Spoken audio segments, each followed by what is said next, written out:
All right, as Einstein once wrote, the only thing that interferes with my learning is my education. That has never been more true than it is today. All right, how you learn is as important as what you learn because you do not sound like you mean it. Thank you. And never think of it as just playing again. All right. Are the schools in Singapore, and this is a question we have to ask ourselves, really implementing the how in ways that are consistent with the new educational reforms? Professor Tan wrote in a book that's about to come out, wrote that they are not. He suggests there's a question of whether the Thinking Schools Learning Nation initiative will really take off in the schools or whether it will simply fall victim to the culture of performativity and fail to take root in a fundamental manner, being adopted instead in a piecemeal, patchy fashion and being co-opted to suit the well-entrenched culture of intensive coaching and practice in answering examination questions. I leave that for you to decide and to think about. As I move on to EQ is as important as IQ. Now, I call this one the tale of two Spocks. Some of you may know there's a very famous psychologist named Benjamin Spock who used to write a lot of books about how it is you're supposed to raise children, and he totally got that you're supposed to be sociable and social in the way that you raise kids with lots of time for play. But then there was this guy over here who never really did get it, Mr. Spock. And he thought it was about all IQ and no emotional intelligence.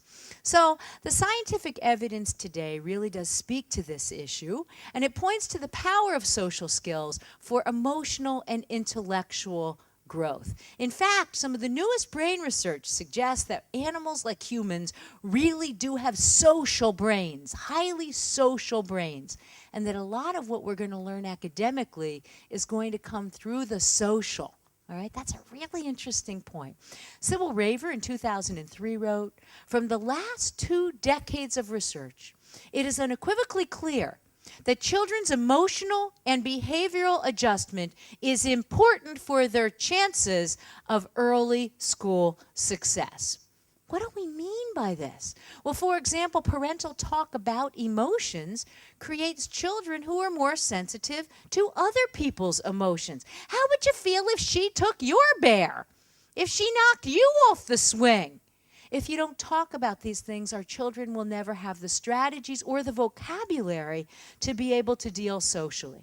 Or identifying emotions, which is critically important not only for understanding yourself, but also for understanding others.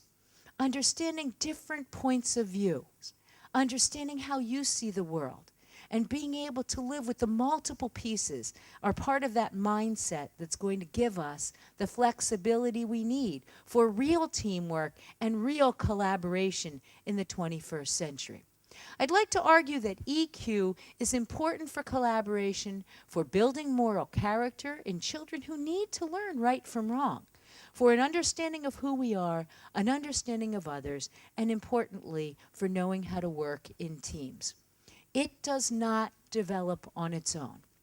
A lot of us think that if we just do academics all day, the social will take care of itself, and nothing could be farther from the truth. We need to work on the social child as well. They're going to learn it from the adults in their environment. They're going to learn it from the other children. And of course, they're going to learn it through play, free and guided play. And Professor Tanyam wrote in 1997 that in play, young children get other people's theory of mind. They understand how to see what you're thinking, and that even if I don't like broccoli, it may be okay if you do. All right? Part 3, each of us has a role to play in creating a happy, healthy, and intelligent child. It does indeed take a village to raise a child. And it doesn't matter whether that's in a city or whether it's in a rural area. It's going to be all of the institutions in our city that need to come together, whether it's the preschools or whether it's going to be your libraries, or whether it's going to be your religious institutions, museums, the media that you have in Singapore, which is really strong, if we all go for a similar kind of message about what it's going to take to be successful citizens 20 and 30 years from now, we can, as a culture, create the strong community of learning that we need for our children. Learning is indeed the heartbeat of a strong society. So I'd like to suggest that up until this point, there really has been a very huge gap in what we know in science and in what we are doing in our school systems. And in fact, it is time to bridge that gap. The science in our field offers a virtual consensus, and believe me, that rarely happens in science. But there is a virtual consensus today that children who have time to discover and explore through play learn the skills that are going to be required in the global economy of today and the even more global economy of tomorrow. In Einstein Never Used Flashcards, Roberta Gollenkoff and I, who's been my writing partner for 25 years, decided we would bridge the gap between science and practice and show how it is that children really learn. What is the science? What do we know about how the mind works? And then we wanted to give real-life examples that people could use in the school, and they could use it in the living room as well as in the library, the museum, in media. It's important that this information be in your hands so that when the marketeers and the people from the societal fear start pulling at you and telling you that your children shouldn't play and that your children are going to fall behind, you have the science in your hands. Later on, we published another book that we called Play Equals Learning. I can guess where we got that from, right? And we did a huge conference at Yale. And in fact, we thought not many people would come. We thought 150 people would show up, and in 2 days, we had over 600 people who were on our waiting list to come to this conference, just to hear the evidence as it was laid forth. Then we went on, and I worked with, any of you have Crayola crayons around? Yeah? Okay. So I worked with Crayola because we thought, you know, people don't even realize that in the playful scribbles, young children are learning how to control their muscles, to exercise their voice, their own intent, to actually symbolize what they see in the world and what they want to share with us, communication.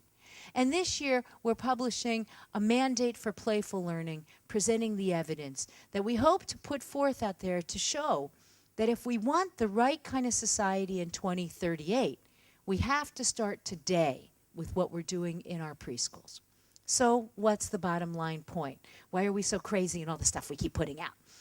And the reason we are is because our science can help children develop skills in collaboration, communication, content, and importantly, in creative innovation. Today, you have the chance, and I believe because you are so well poised, Singapore has the chance to really do this and to create the people who can be the leaders for the next society. You know, in a knowledge era, it's not going to be enough for the Google generation child to just get the facts. You can get the facts in seconds.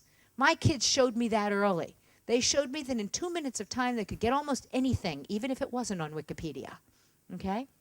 And that means that the person who's going to succeed needs to integrate those facts into a creative framework that's going to solve tomorrow's problems. To reach her potential as a productive citizen in the year 2038, she needs to have a high-quality early childhood education that will prepare her to be a thinker in the workplace of tomorrow.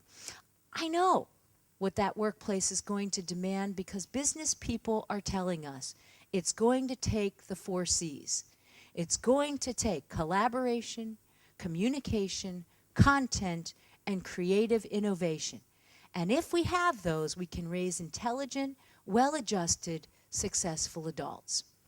I would like to argue in ending that the economic stability of your future rests on the educational choices that you make for your children today. We're at a precipice, and I know you'll make the right decision.